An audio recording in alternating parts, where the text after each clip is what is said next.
In Syria, the evacuation of civilians in the besieged city of Homs has resumed, even as peace talks in Geneva struggle to make headway.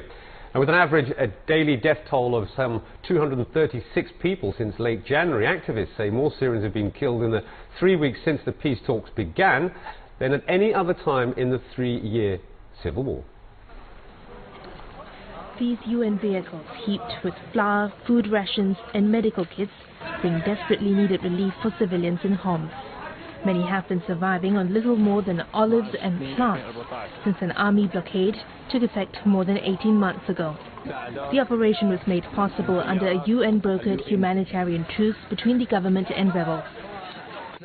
As part of that deal, 200 civilians were given safe passage out of the rebel stronghold on Wednesday, bringing the total evacuated so far to over 1,400. Not all were allowed to leave, though.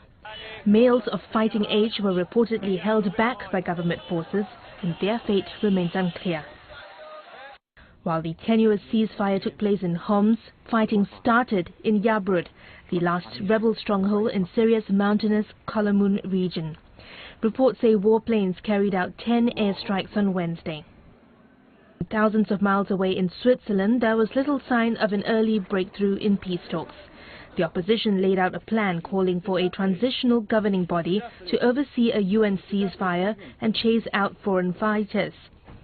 But the government refused to discuss the plan, saying its main agenda was the battle against rebel terrorism.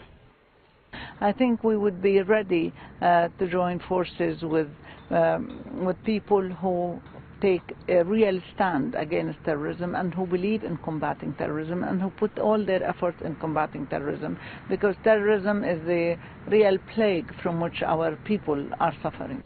Concerns about the talks faltering have forced UN Special Envoy Lakhdar Brahimi to bring forward by a day his meeting with Russian and US officials. The rival Syrian sides have no new meetings planned for today.